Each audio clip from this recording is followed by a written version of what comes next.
Haleluya. Gereja, banyak gereja mungkin anti atau alergi dengan ketika mau ajar jemaat tentang keuangan. Karena bicara tentang doi, bicara tentang keuangan itu very sensitif. Sehingga ada gereja yang tidak mau untuk mengajar jemaat untuk mengerti tentang keuangan. Tetapi gereja kita mengambil resiko mengajar Bapak Ibu Saudara tentang keuangan. Karena ini adalah tanggung jawab kita. Tanggung jawab gereja, tanggung jawab hamba-hamba Tuhan supaya mau kasih tahu. Supaya ketika Bapak Ibu Saudara memberikan persembahan, Bapak Ibu Saudara diberkati oleh Tuhan. Karena ketika Anda memberi persembahan dengan cara yang salah, dengan motivasi yang tidak benar, maka percuma persembahan Bapak Ibu Saudara. Sebesar apapun apa yang Bapak Ibu bawa ke rumah Tuhan, ke gereja Tuhan sebagai persembahan Anda, maka tidak akan berdampak dalam kehidupan Anda. Tetapi gereja mau ketika Anda bertindak memberi persembahan, Anda juga menikmati buah-buah dari ketaatan Anda membawa persembahan di rumah Tuhan. Amin. Jadi Bapak Ibu Saudara, gereja jangan berpikir negatif ya. Oh, gereja ini gereja yang materialistis. Gereja yang bicara-bicara tentang persembahan. Bahkan sebelum memberi persembahan kita ada pengajaran. Bagaimana supaya kita bisa memberi persembahan. Jadi Bapak Ibu Saudara, ini tanggung jawab kami. Ini kerinduan kami supaya Bapak Ibu Saudara semua menikmati kehidupan yang berkemenangan di dalam Tuhan. Oleh sebab itu mari kita akan belajar bersama-sama pada pagi hari ini. Ini yang terakhir minggu ini. Nanti bulan depan kita ada tema yang lain. Nah di minggu ini saya akan share tentang sesuatu yang mendasar di dalam kehidupan ini. Tetapi kalau bicara mengenai dasar, fondasi, itu sesuatu hal yang sangat penting kita bangun terlebih dahulu dalam kehidupan kita. Karena fondasi akan menentukan tindakan kita selanjutnya. Kekuatan sebuah rumah itu bergantung kepada fondasi. Amin. Ini ada Bapak Ral yang insinyur bangunan. Ya, saya pernah sekolah di bangunan juga ya, STM bangunan di Manado, di Pomoro. Tapi hari ini menjadi tukang bangunannya Tuhan Yesus. Ya, amin ya. Jadi saya sedikit mengerti tentang dunia bangunan. Sebab itu waktu lalu saya enjoy ketika bekerja di Homeland membangun rumah. Saya mengerti spek-speknya, saya mengerti bahwa sebuah rumah itu akan kuat sekalipun ada angin, ada badai, ada gempa bumi, itu tidak akan terlalu berpengaruh kalau fondasinya benar. Nah, yang gereja ingin bangun adalah fondasi kerohanian kita dalam segala hal itu harus kuat. Termasuk kenapa kita harus memberi persembahan. Apa arti di balik kita memberi persembahan. Bapak Ibu Saudara bisa mengerti ya. Karena memberi persembahan itu adalah suatu hal yang sangat penting di dalam kehidupan kita sebagai orang percaya.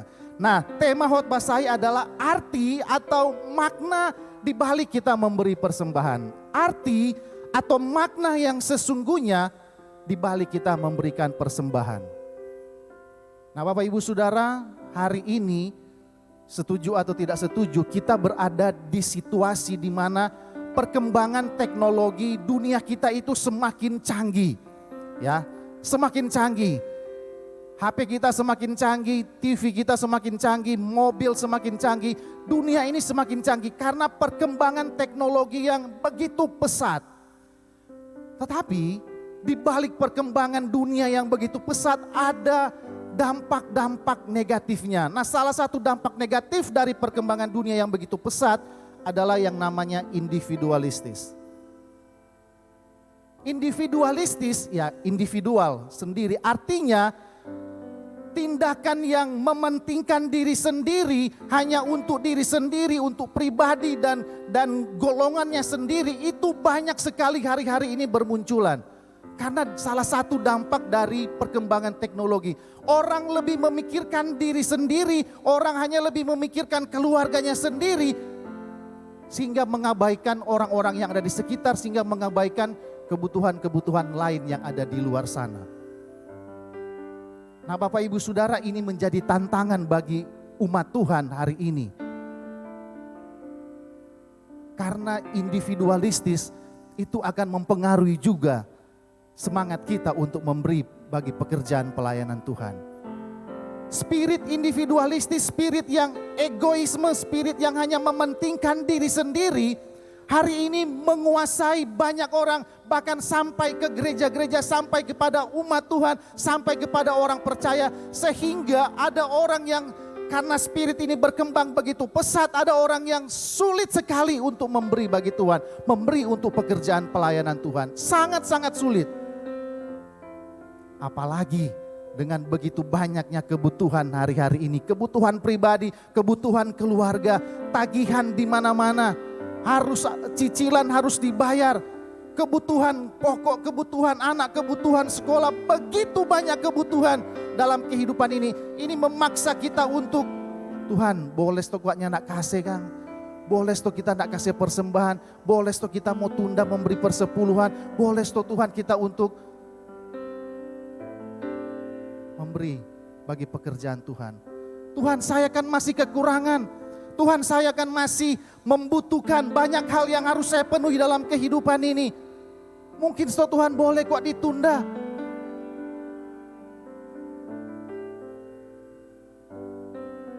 Ya, saya harap itu tidak terjadi di gereja ini.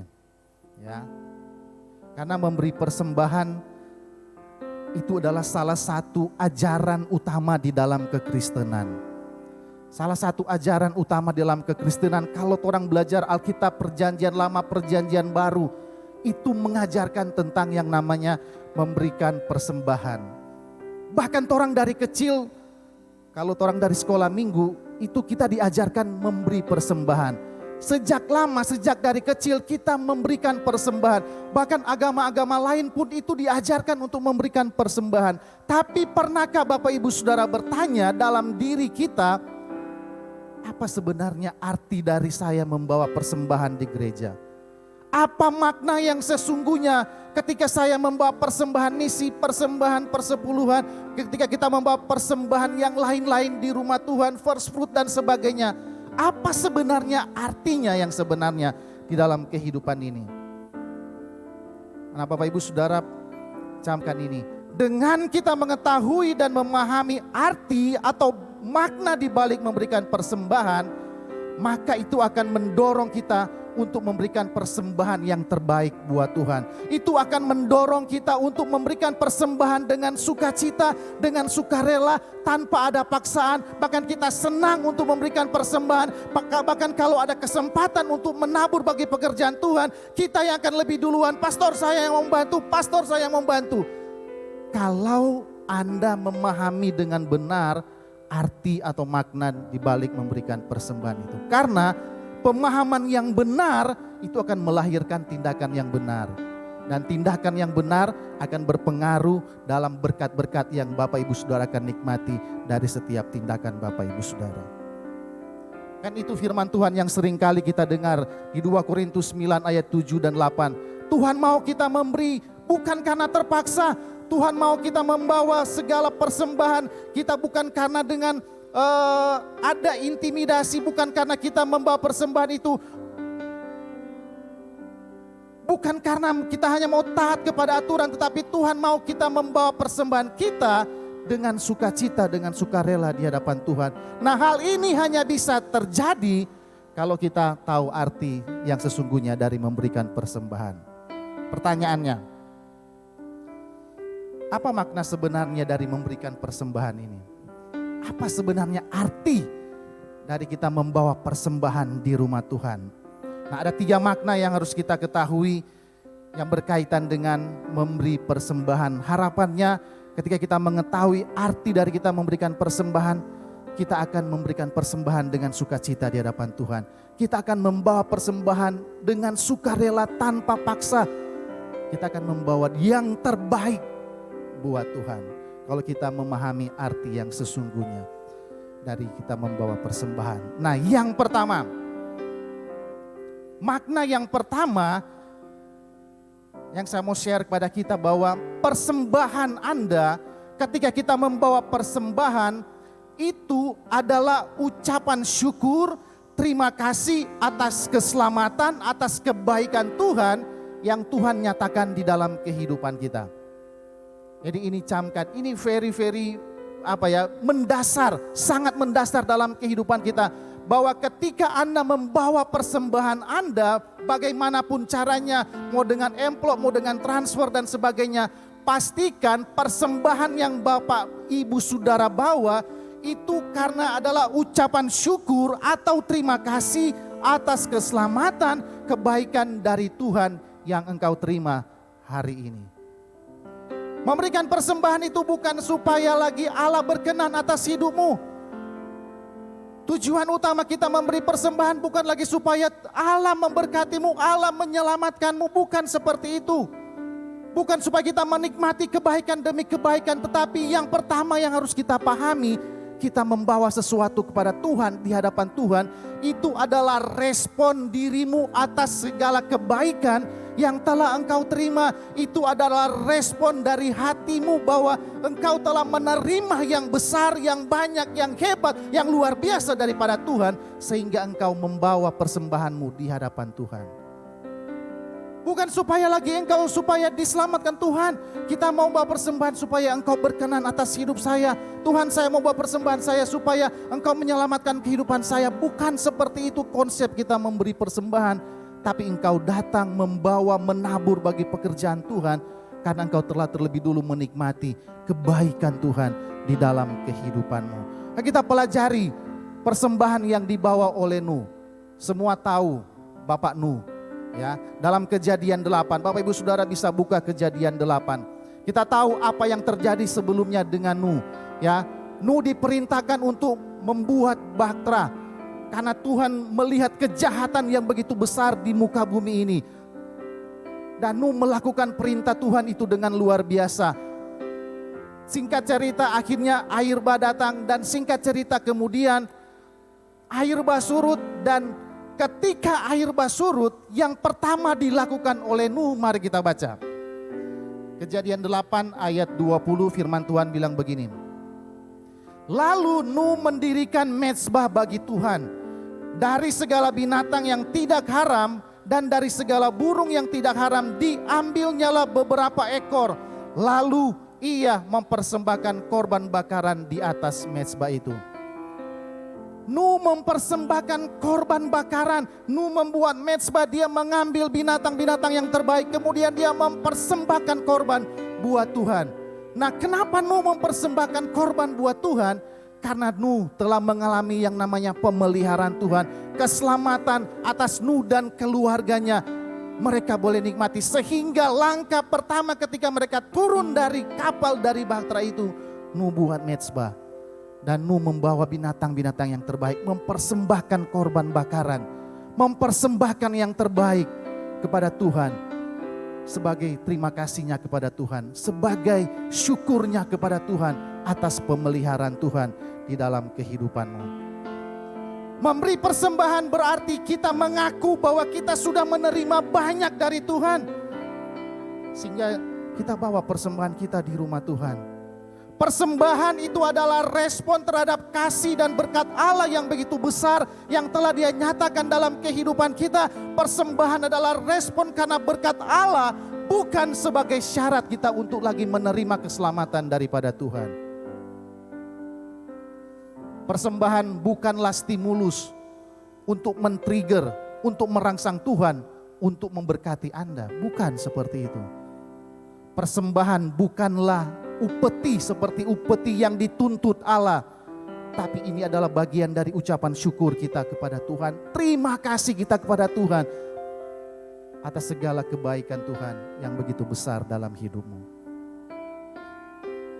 Daud pernah berkata begini, Mazmur 54 ayat 6. Dengan rela hati aku akan mempersembahkan korban kepadamu. Bersyukur sebab namamu baik ya Tuhan. Kalau dalam terjemahan yang lain dikatakan begini, dengan rela hati aku akan mempersembahkan korban kepadamu karena engkau baik ya Tuhan. Daud memahami dasar kenapa dia memberikan persembahan kepada Tuhan. Karena Daud telah mengalami kebaikan demi kebaikan dalam kehidupannya. Kalau hari ini kita bisa hidup, masih hidup, diberi kekuatan, itu bukan karena engkau. Bukan karena siapa-siapa, bukan karena engkau jago mengolah tubuh. Memang mengolah tubuh, olahraga dan sebagainya itu akan berpengaruh, berdampak dalam kesehatan.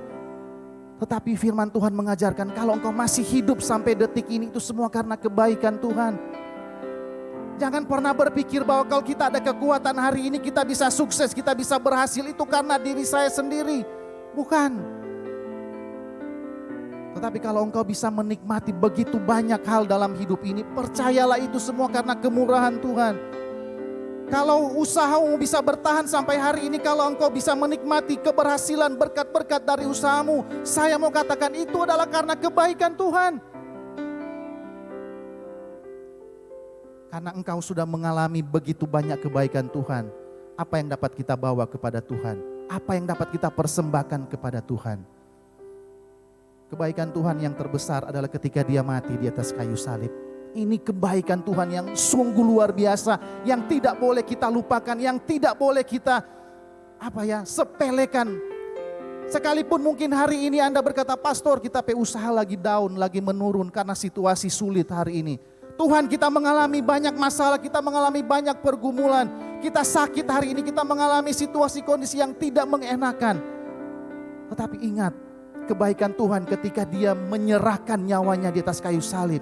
Sehingga ketika engkau mati hari ini engkau tidak ke neraka, tetapi bersama-sama dengan Tuhan di dalam kerajaan surga. Itu adalah kebaikan terbesar dalam hidupmu yang tidak boleh engkau lupakan dalam hidupmu. Mari bawalah persembahanmu kepada Tuhan. Apapun yang engkau lakukan, bukan hanya bicara tentang uang, kekuatanmu, ide-idemu atau apa saja, persembahkanlah kepada Tuhan. Karena engkau telah menerima begitu banyak dari Tuhan. Karena engkau telah menerima keselamatan daripada Tuhan. Jadi arti yang pertama adalah keselamatan adalah korban syukur, ucapan syukur, terima kasih atas kebaikan Tuhan, atas pertolongan Tuhan yang begitu besar dalam kehidupan kita. Yang kedua, arti memberi persembahan yang benar adalah persembahan adalah bukti kesetiaan dan kepercayaan kita kepada Tuhan. Ketika engkau membawa persembahan dengan sukacita, dengan sukarela, tanpa paksaan, itu artinya Anda sementara membuktikan kepada Tuhan bahwa engkau setia kepada Tuhan dan bahwa engkau percaya sepenuhnya kepada Tuhan. Persembahan yang kita bawa apapun bentuknya ketika kita menabur bagi pekerjaan Tuhan, itu sementara menunjukkan kesetiaanmu kepada Tuhan, sementara menunjukkan kepercayaanmu yang sepenuhnya kepada Tuhan. Kita belajar dari Abraham. Ya, kita belajar dari Abraham dalam Kejadian 22. Kita sudah mengetahui cerita tentang Abraham ini. Abraham ini dibilang dia adalah bapa dari segala orang beriman. Ya, kenapa dia disebut sebagai bapa dari segala orang beriman? Karena yang pertama, ketika Allah memerintahkan dia keluar dari negerinya, pergi ke negeri yang akan ditunjukkan oleh Allah, itu dalam Kejadian 22 ayat 3. Abraham tidak bertanya-tanya, tidak berargumen, tidak berdebat. Tuhan, kalau kita keluar begini bagaimana? Kalau kita keluar meninggalkan kita pe tanah, kita pe daerah, kita pe rumah, kita pe tanah air, bagaimana dengan kehidupan saya? Bagaimana dengan kehidupan pribadi saya, keluarga saya? Tetapi firman Tuhan bilang bahwa Abraham langsung pergi tanpa berbantah-bantah. Yang kedua, Abraham tetap setia dan percaya kepada janji Allah mengenai janji keturunannya. Allah berjanji melalui Abraham keturunannya akan banyak, begitu banyak seperti bintang-bintang di langit. Tetapi sampai sudah tua mereka juga belum punya keturunan, belum punya anak. Tetapi Abraham tetap percaya, Abraham tetap setia kepada Tuhan. Dan yang hebatnya, puncaknya dari cerita Abraham ini, ketika Allah menguji kesetiaan dan kepercayaan Abraham, Tuhan bilang, Abraham, persembahkanlah anakmu satu-satunya. Persembahkanlah Ishak. Ini ketika Abraham sudah dikaruniakan keturunan. Satu-satunya anak, Tuhan bilang persembahkanlah itu kepada Tuhan. Dalam Kejadian 22 itu diceritakan seperti itu. Dan kita melihat apa yang dilakukan Abraham. Abraham tidak bilang pada Tuhan, Tuhan ini adalah adalah janji Tuhan, di mana anak ini satu-satunya yang Tuhan beri dalam kehidupan saya. Kenapa saya harus persembahkan kepada Tuhan? Tuhan, bagaimana dengan nasib saya kalau saya tidak punya anak, tidak punya keturunan? Abraham juga tidak berbantah-bantah. Dia langsung taat melakukan perintah Tuhan, dia langsung atur, dia langsung mempersiapkan segala sesuatu. Berjalan menuju ke tempat di mana anak ini akan dipersembahkan. Dan sangat menyakitkan bagi seorang bapa mungkin pada waktu itu ketika anaknya Ishak berkata, "Bapa, ini orang sudah ada persiapan-persiapan, tapi di mana domba yang mau dipersembahkan?" Abraham bilang, Tuhan yang akan menyediakannya. Percaya Tuhan yang akan menyediakannya. Padahal sebenarnya skenario awalnya ini anaknya yang mau dipersembahkan. Tapi Abraham bilang nanti Tuhan akan sediakan. Singkat cerita, pada akhirnya tiba di tempat yang akan dipersembahkan anaknya ini. Lalu kemudian Tuhan menahan tangan dari Abraham. Dan Tuhan menyediakan domba yang terbaik untuk dipersembahkan buat Tuhan. Kesetiaan Abraham, kepercayaan yang sungguh Abraham, itu dia tunjukkan dengan dia mau memberi. Bahkan anak satu-satunya dia mau memberi bagi Tuhan. Tidak terbantahkan lagi bahwa Abraham adalah orang yang setia dan percaya sungguh kepada Tuhan. Sehingga dia mau mempersembahkan yang terbaik bagi Tuhan. Abraham rela melakukan yang terbaik. Abraham rela mempersembahkan anaknya. Itu sebagai tanda kesetiaannya kepada Tuhan. Sebagai tanda bahwa dia percaya sepenuhnya kepada Tuhan. Bahwa Tuhan yang akan menyediakan korban yang akan dia persembahkan nantinya. Nah Bapak Ibu Saudara, persembahan yang Bapak Ibu bawa kepada Tuhan lewat gereja ini, dengan sukacita di hadapan Tuhan, dengan sukarela, itu adalah tanda Anda setia kepada Tuhan. Itu adalah bukti bahwa Anda percaya penuh kepada Tuhan. Anda begitu mempercayai Tuhanmu sehingga Anda membawa milikmu, sebagian milikmu, engkau membawa hartamu, engkau membawa hidupmu kepada Tuhan. Karena engkau setia kepada Tuhan, karena engkau percaya kepada Tuhan. Masih ingat cerita tentang seorang janda yang memberikan 2 peser? Ketika Tuhan Yesus melihat orang-orang membawa persembahan di rumah Tuhan di bait Allah, ada seorang janda yang membawa persembahan sangat kecil. 2 peser itu sangat kecil untuk ukuran hari ini. Ada yang memberi banyak, ada yang memberi banyak, tapi Tuhan perhatikan janda ini memberikan persembahan yang kecil. Tapi Tuhan memuji persembahan dari janda ini. Karena apa? Karena janda ini memberikan semua miliknya. Semua yang dia miliknya, uang yang hanya 2 peser itu, yang hanya berapa rupiah itu, dia persembahkan semuanya kepada Tuhan. Kenapa dia berani mempersembahkan semuanya kepada Tuhan? Karena ibu ini percaya bahwa Tuhan yang akan memelihara kehidupannya. Karena dia percaya kepada Tuhan, Tuhan yang menjamin masa depannya. Ketika Anda memberi persembahan, itu tanda bahwa Anda mempercayakan seluruh hidupmu kepada Tuhan. Karena banyak orang sulit sekali membawa persembahan kepada Tuhan. Karena apa? Tuhan, kita mau makan apa minggu depan? Kita mau makan apa bulan depan? Anak-anak mau bayar sekolah, mau bayar kuliah, mau pakai doi ini. Tetapi ketika Anda membawa persembahan Anda kepada Tuhan dengan sukacita, sukarela di hadapan Tuhan, itu Anda sementara menunjukkan Tuhan, kita percaya kepada Tuhan bahwa Tuhan yang akan memelihara saya, bahwa Tuhan yang akan mencukupi segala kebutuhan saya, bahwa kebutuhan saya itu dijamin oleh Tuhan.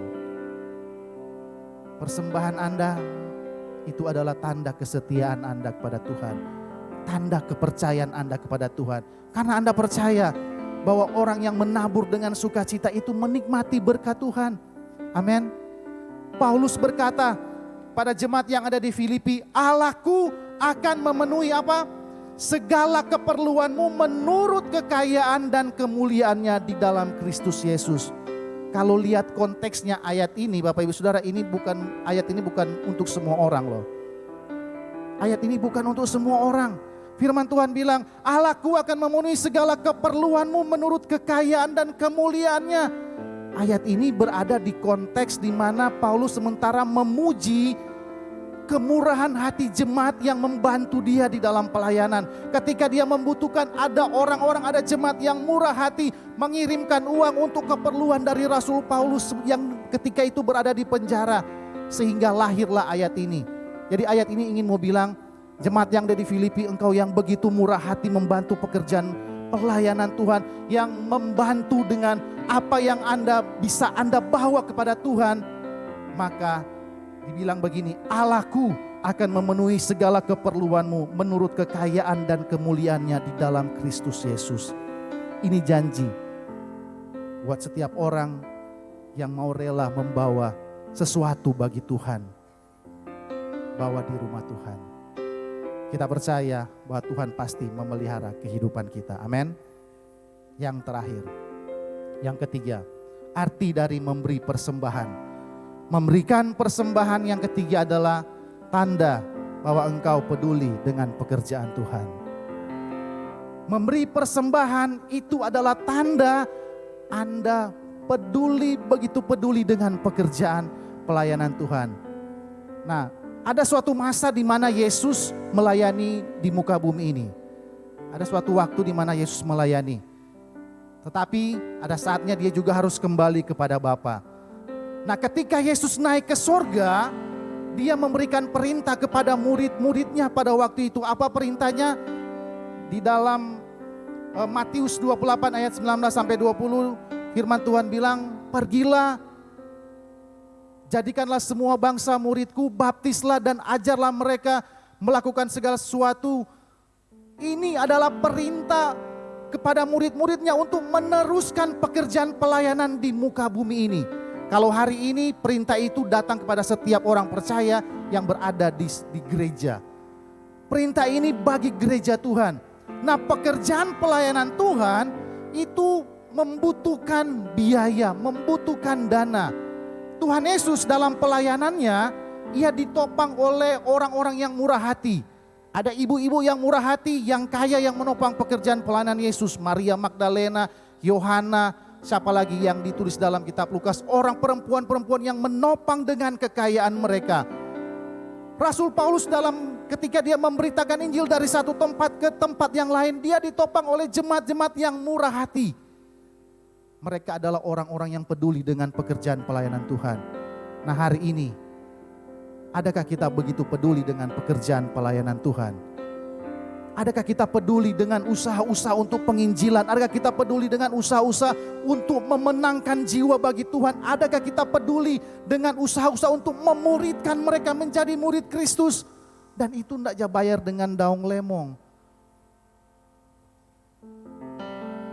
Ini benar Bapak Ibu Saudara. Pelayanan itu akan berhasil kalau ditopang oleh jemaat yang murah hati, yang mau rela menopang pekerjaan pelayanan Tuhan. Betul Bapak Ibu Saudara. Anda memberi persembahan dengan sukacita, mau first fruit kah, mau misi, mau benih, mau persepuluhan.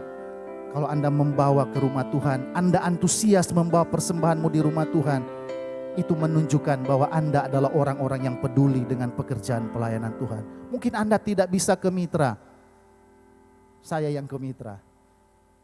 Tapi support Anda itu sangat membantu pekerjaan pelayanan Tuhan yang ada di mitra. Support Anda itu akan sangat membantu pekerjaan pelayanan Tuhan yang ada di Bitung. Support Anda, persembahan Anda mungkin akan suatu saat akan dibuka gereja baru lagi, entah di mana, di Minahasa, di Minsel di sana.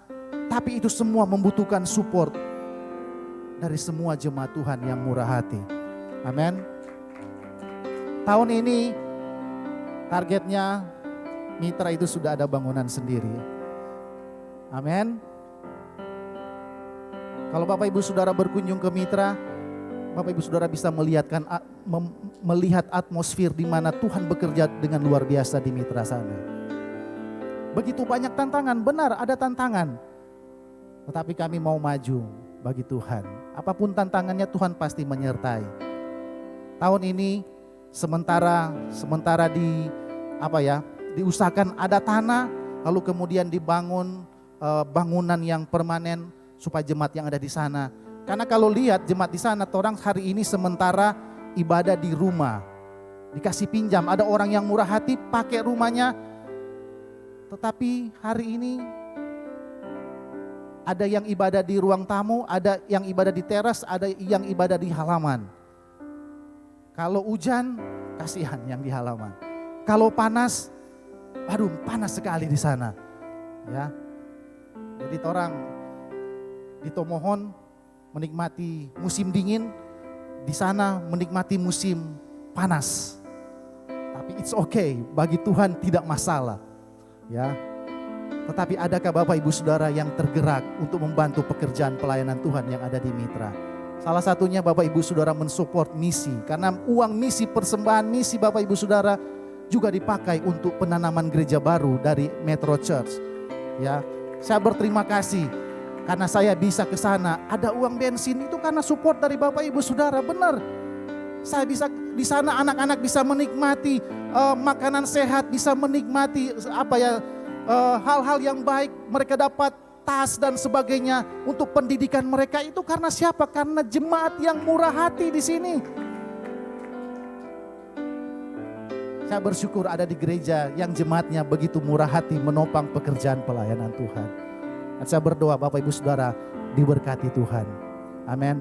Karena persembahan Anda itu menunjukkan Anda begitu peduli dengan pekerjaan pelayanan Tuhan yang diberikan tugasnya kepada gereja hari ini. Ketika kita mengetahui arti sesungguhnya dari memberikan persembahan, biarlah kita membawa persembahan kita dengan sukacita di hadapan Tuhan. Ya, jangan ada pikiran-pikiran negatif dan sebagainya. Saya bersyukur juga di gereja ini mengelola persembahan dengan sangat-sangat baik. Sangat-sangat teliti, transparan. Kalau Bapak Ibu ingin lihat persembahan, laporan persembahan, bisa minta kepada bendahara. Akan dikirimkan lewat email dan sebagainya. Tapi intinya, kalau kita punya pemahaman yang benar tentang memberi persembahan, kita akan bisa memberi dengan sukacita di hadapan Tuhan. Dengan sukarela, tanpa dipaksa, tanpa dikompor-kompor, tanpa dipanas-panas. Tuhan akan membawa dengan sukacita di hadapan Tuhan. Amin. Tuhan Yesus memberkati kita semua. Biarlah bulan berikut kita akan semakin bersemangat untuk menopang pekerjaan pelayanan Tuhan di gereja ini. Penjangkauan jiwa, pemuritan, dan segala sesuatu yang kita mau buat bagi Tuhan. Itu bisa terjadi karena bantuan, support dari orang-orang yang murah hati. Mari kita tundukkan kepala di hadapan Tuhan.